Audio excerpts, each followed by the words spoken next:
tentang DRP, lengkapi data profil. Jadi ketika Bapak Ibu masuk lengkapi data profil, input SK dan SPK pertama kali menjadi TPP. Nah, input SK dan SPK pertama kali menjadi TPP itu ketika Bapak Ibu pertama kali menjadi TPP.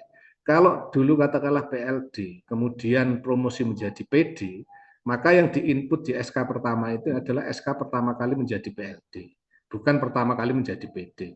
Kalau ada yang dari PD kemudian promosi menjadi TA, yang diinput ya PD, bukan TA-nya. Jadi ketika pertama kali, baik itu untuk yang promosi maupun yang demosi. Kemudian seperti disampaikan oleh Pak Muklis, isi data informasi bank. Jadi di data profil itu ada salah satu submenunya adalah informasi bank, nomor rekening yang diisikan dalam profil akan dijadikan verifikasi akun. Jadi silahkan, seperti punya saya ini rekening gaji mandiri nomornya sekian, begitu ya. Sekali lagi, kenapa ini pakai rekening bank? Yang pertama, masih banyak secara nasional tapi ini ya, masih banyak penulisan NIK yang salah di data induk. Katakanlah harusnya paling belakang 0002 tertulis 0000. Masih banyak tulisan yang salah tentang alamat email. Maka jalan menurut pengembang dan HRD pusat, jalan yang paling aman untuk melakukan verifikasi akun adalah memakai nomor rekening bank atau informasi bank. Makanya bagi teman-teman yang belum melakukan input informasi bank, mohon segera. Khawatir ya kita tidak tahu dan tidak berharap khawatir ada masalah ketika harus ada verifikasi, kita belum memasukkan nomor verifikasi kita. Ya, ini lupa password akan diminta NIK dan nomor rekening. Nah, ini sebenarnya nanti verifikasinya pakai nomor rekening. Nah, ketika Bapak Ibu mengisi halaman profil, di paling bawah itu lakukan tanda tangan di menu profil dan kemudian simpan. Tanda tangan tersebut digunakan pada saat mengunduh DRP. Jadi selama ini di DRP versi sebelum ini, Bapak Ibu ketika mengunduh file PDF itu kan kosongan, tidak ada tanda tangannya. Nah, di DRP versi 3 ini dengan membubuhkan tanda tangan di profil yang paling bawah, nanti ketika Bapak Ibu mengunduh PDF-nya itu sudah ada tanda tangannya. Nah, caranya adalah ya langsung tanda tangan gini ya, pakai jari di layar HP. Pakai jari di layar. Jangan pakai tangan, mohon maaf, jangan pakai kuku, nanti nggak bisa. Atau pakai pensil. Jadi langsung pakai jari ini, langsung tanda tangan di situ dan nanti disimpan. Nah, jadi nanti ketika Bapak Ibu mendownload inputan PDF-nya, itu sudah ada tanda tangannya. Dan jangan khawatir di menu tanda tangan itu nanti kan ada kotak dalam tanda tangan, di bawah kanan itu ada ulangi. Artinya ketika Bapak Ibu sudah menggoreskan tanda tangan dan dianggap jelek, klik ulangi nanti kosong dan bisa diulangi berkali-kali, tidak ada batasan. Bapak Ibu, kemudian DRP diinput setiap hari kerja di lokasi kegiatan. Jadi harapannya HRD pusat, DRP itu diinput di lokasi kegiatan. Meskipun tentu boleh tidak diinput di lokasi kegiatan, jika di lokasi kegiatan tadi ada masalah sinyal, gitu ya. Kemudian tenggat waktu pengisian DRP adalah 3 hari. Hari keempat terkunci atau tidak bisa diinput. Jadi kalau Bapak Ibu ini seperti di sini ya, ini kan ini kelihatan ya, ini kan ada tulisannya terkunci. Kalau ini sudah terkunci begini, Bapak Ibu, maka Bapak Ibu tidak bisa mengupdate, mohon maaf, tidak bisa mengedit atau tidak bisa mengubah. Dan ini aplikasi baru ya, tentu masih banyak perbaikan, makanya saya berharap betul teman-teman ketika melakukan input ini ya cukup hati-hati dan serius supaya tidak mengulang atau tidak mengedit begitu ya, karena posisinya masih seperti ini aplikasinya. Kemudian laporan masih bisa edit atau ubah atau hapus jika tidak melebihi dari 3 hari setelah diinput. Artinya ketika ini nanti belum terkunci, ininya belum terkunci begitu ya. Kan ini ada keterangan terkunci ya, ketika belum terkunci itu masih bisa diedit. Bagi TPP yang tidak mengisi aktivitas lebih dari 3 hari, sudah tidak lagi mengisi DRP, dianggap tidak bekerja. Nah, kalau dari 3 hari yang lalu Bapak Ibu belum mengisi, maka itu sudah tidak bisa. Nah, ya guyone apakah kemudian kalau DRP versi sebelumnya kita saling terbuka saja ya. Kalau di DRP versi sebelumnya, teman-teman dengan segala daya upaya kan masih bisa menyiasati. Kalau di DRP sekarang, siasat model versi lama itu tidak bisa digunakan. Apakah nanti ada siasat baru, saya tidak tahu. Ya.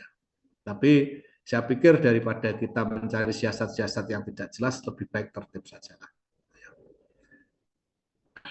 Kemudian tidak bisa menginput kegiatan aktivitas bersamaan dengan kegiatan kunjungan di jam dan tanggal yang sama, kecuali jamnya berbeda.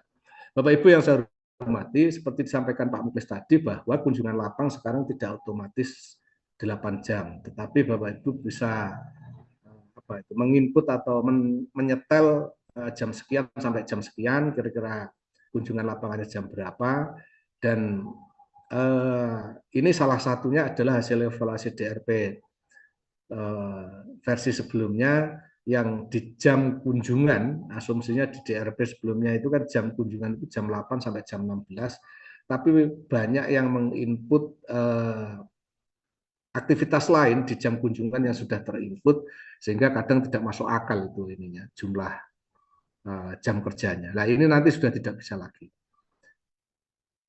Nah terkait kunjungan lapang, andai katakanlah pada hari ini kita seorang PLD katakanlah melakukan kunjungan, mohon maaf, seorang PD atau seorang PLD melakukan kunjungan ke 2 desa hari ini dan dua-duanya dimasukkan di DRP, maka itu dihitung satu hari kunjungan. Jadi kunjungan itu hitungnya hari bukan jam. Atau seorang TA katakanlah hari ini kunjungan lapang ke kecamatan A dan kecamatan B, maka itu hanya dihitung satu. Nah, jika kemudian saya hari ini katakanlah melakukan kunjungan lapang ke kecamatan A dan kemudian jamnya jam 8 sampai jam 12 atau 4 jam, itu tetap dihitung satu hari kunjungan. Jadi yang dihitung harinya bukan jamnya. Terus selanjutnya di DRP versi 3 ini tidak bisa mengisi kegiatan di tanggal yang akan datang. Kalau versi sebelumnya kan masih bisa ya. Kemudian DRP versi 3 tidak ada judul kegiatan, langsung mengisi deskripsi kegiatan secara rinci. Kalau di yang sebelumnya ini kan kita perlu mengisi judul kegiatan dulu, baru deskripsinya.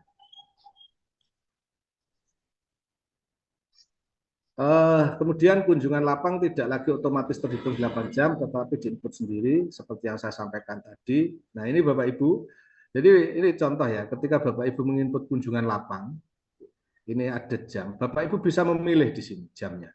Ini yang hitam atau yang tercentang ini jam 8 sampai jam 16. Yang tengah jam 7 sampai jam 16. Yang ini jam 8 sampai jam 12. Bapak Ibu boleh memilih di antara 3 pilihan ini atau Bapak Ibu melakukan input manual sendiri. Di sini umpamanya diinput secara manual, katakanlah jam 8 sampai jam 10. Itu bisa. Silahkan nanti. Nah, di sini muncul, kalau diskusi di grup tadi kan salah satu permasalahan yang muncul kan katanya tidak muncul menu kunjungan lapang ya. Jadi memang menu kunjungan lapang itu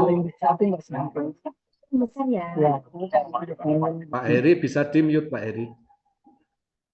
Jadi menu kunjungan lapang itu memang tidak muncul di awal, dipilih di awal. Jadi silakan Bapak Ibu menambahkan aktivitas, tulis deskripsi.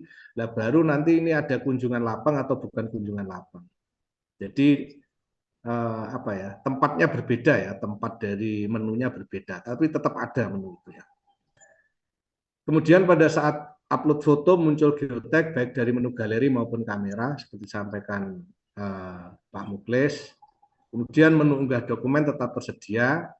Nah, berdasarkan hasil Zoom kami dan sampai hari ini tidak ada pemberitahuan atau perubahan bahwa pemberlakuan DRP versi 3 itu mulai hari ini. Artinya Bapak Ibu mulai hari ini menginput atau melaporkan kegiatan, aktivitas maupun kunjungan lapangannya di DRP versi baru. Nah ini beberapa ini Bapak Ibu ya.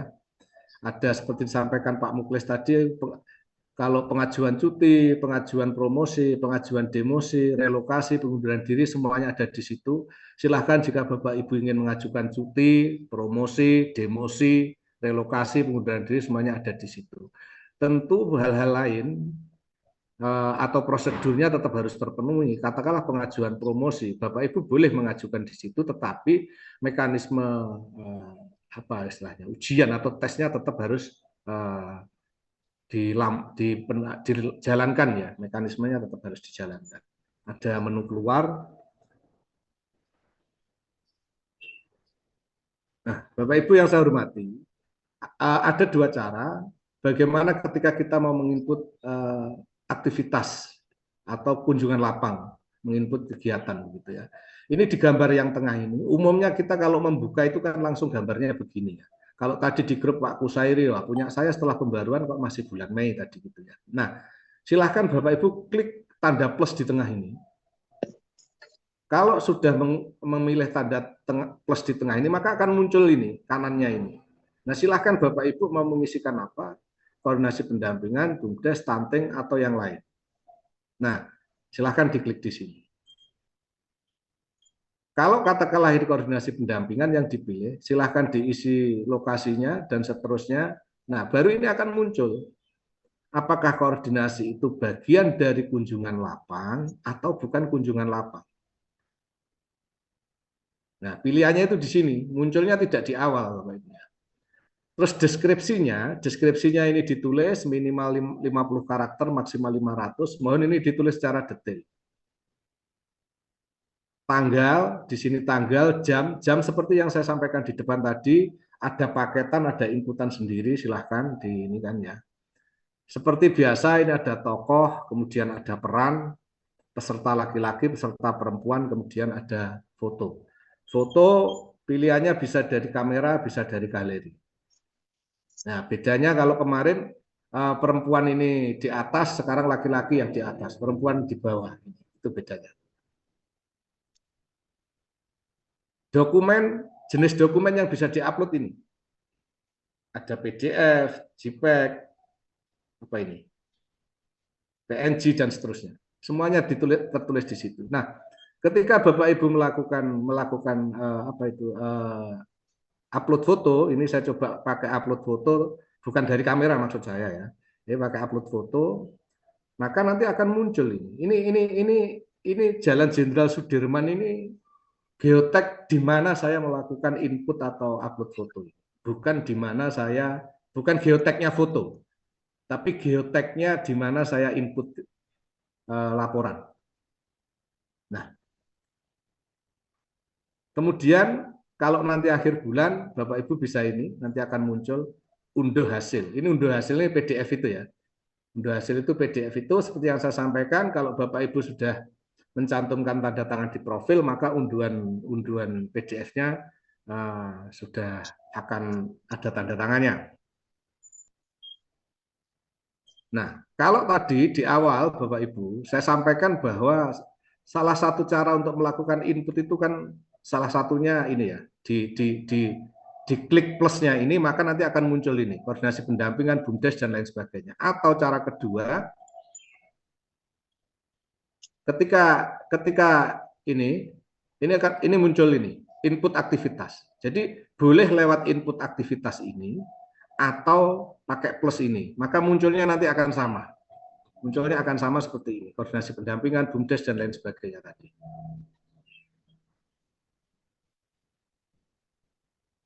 Nah, kemudian di bawah, kalau kita klik menu laporan, ini kan ada beranda, laporan, riwayat, sama lainnya ini ya. Maka ini akan muncul.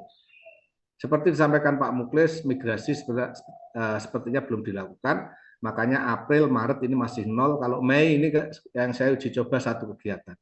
Nanti bisa diunduh di sini.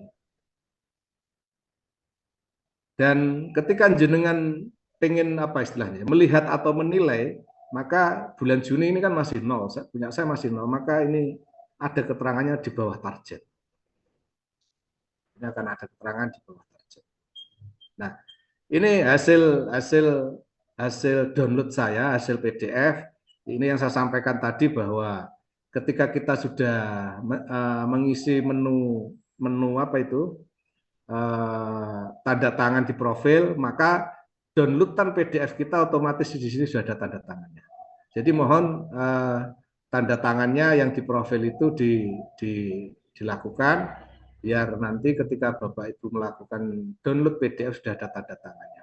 Nah, di sini tertulis jam kerja 0, hari kerja